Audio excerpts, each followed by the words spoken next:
আসসালামু আলাইকুম প্রিয় ভিউয়ার্স। আমি একটি বিষয় নিয়ে এখন আপনাদের সামনে কিছু কথা বলবো। সেটি একটু গুরুত্বপূর্ণ সহকারে আপনারা শোনার চেষ্টা করবেন। সেটি হচ্ছে বর্তমান সারা বাংলাদেশের মধ্যে যে আতঙ্ক ছড়িয়েছে সেটি হচ্ছে রাসেলস ভাইপার নিয়ে আমি কিছু কথা বলবো। আর রাসেল ভাইপার্স এই সাপটিকে একটা সময় বাংলাদেশ থেকে বিলুপ্তি ঘোষণা করা হয়েছিল, কিন্তু ভারতের থেকে ঢল এসে বাংলাদেশে এই সাপটি বর্তমানে প্রবেশ করেছে। যে সাপটিকে নিয়ে আমরা সবাই আসলে আতঙ্কিত রয়েছি। আর বিষয়টা হচ্ছে আজকে আমার আলোচনার বিষয়টা হচ্ছে যে আপনারা যারা আসলে রাসেলস ভাইপার নিয়ে এত আতঙ্কিত রয়েছেন, আসলে এত আতঙ্কিত হওয়ার কিছু নেই। আপনারা গণসচেতনতা বৃদ্ধি করেন, কিভাবে এই সাপটি থেকে আমরা রক্ষা পাবো, সবাইকে রক্ষা করা যায় সেভাবে আসলে গণসচেতনতা বৃদ্ধি করা উচিত।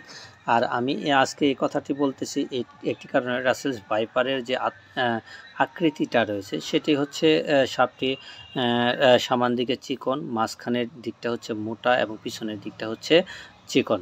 আর এই সাপটির যে দাঁত রয়েছে অন্যান্য দাঁতের চেয়ে এই সাপটার দাঁত হচ্ছে একটু বড়। আর এই সাপটি সবসময় আপনাদের যে কয়েলের আকৃতি ধারণ করে থাকে, কয়েলের মতো বসে থাকে। আর ওখান থেকে আসলে বিশ্বের মধ্যে সবচেয়ে দ্রুতগামী সবল মারার সাপ হচ্ছে রাসেলস ভাইপার।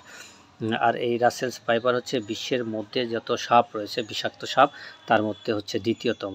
আর রাসেলস ভাইপারটা মূলত বসবাস করে হচ্ছে আপনাদের ঘাস জাতীয় জায়গা এবং ক্ষেতের ভিতরে। এবং এই সাপটি আসলে মূলত তার যে প্রধান খাদ্য হচ্ছে ব্যাঙ, ইঁদুর এবং যে পোকামাকড় রয়েছে। এই সাপটা আসলে পোকামাকড়, ব্যাঙ, ইঁদুর এগুলাই আসলে এই সাপটা ভক্ষণ করে। আর এই আহার করার কারণেই আসলে মূলত তারা যে এই খাবারগুলা গ্রহণ করার কারণেই মূলত আসলে এই ক্ষেতের ভিতরে, ঘাসের ভিতরে বা বাড়ির আঙ্গিনাতেও বসবাস করে। কিন্তু এই সাপটি মূলত অনেক যে ঝাপড়ি ঝুপড়ি থাকে এরকম জায়গাতে বসবাস করে না। আর মূলত আমি যে বিষয়টি নিয়ে আসলে কথা বলার জন্য এসেছি সেটি হচ্ছে ঈদের আগের দিন আমাদের জামালপুর সরিষাবাড়ির আদ্রা গ্রামের একটি লোককে, মানে আলম নামের একটি লোককে সাপে কামড়ে দেয়। সেই সাপটিকে ঘিরে সারা সরিষাবাড়িতে এমনভাবে আতঙ্কিত মানুষ হয়েছে যে আসলে সম্ভবত, ভাই সম্ভবত কথাটা আসলে কেমন শোনা যায় এটা বুঝতে হবে। অন্য সাপেও তাকে কামড় দিতে পারে। এভাবে আতঙ্কিত মানে এইভাবে আসলে ছড়িয়ে দেওয়া মানুষের মাঝে আসলে কতটুকু মানে ভালো দিক সেটা আমি বলতে পারবো না। তবে আমি চাচ্ছি যে আসলে মানুষদেরকে আসলে সম্ভবত কথা বলে মানুষের মাঝে আতঙ্কিত না করে মানুষের মাঝে কীভাবে গণসচেতনতা বৃদ্ধি করা যায় সেই দিকে আসলে আপনারা খেয়াল করেন। আর গণসচেতনতা বৃদ্ধি করার জন্য আসলে আপনারা যারা পেজে আসলে মূলত পোস্টগুলো দিচ্ছেন গণসচেতনতা বৃদ্ধি করার জন্য, সেখানে কিভাবে সচেতন হওয়া যায় সেই পোস্টগুলো আসলে আপনারা দিবেন।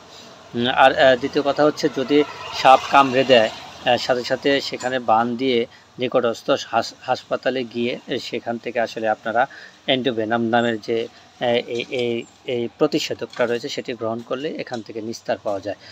তবে অতি তাড়াতাড়ি কামড় দেওয়ার পরে অতি তাড়াতাড়ি আসলে আপনারা সবাই রোগীকে নিয়ে নিকটস্থ হাসপাতালে যাবেন।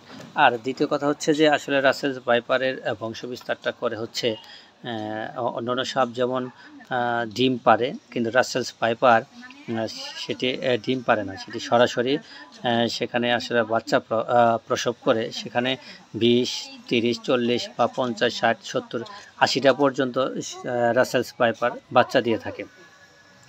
সেই কারণে এই রাসেলস ভাইপারের যে বংশ বিস্তারটা অতি তাড়াতাড়ি ছড়িয়ে গেছে।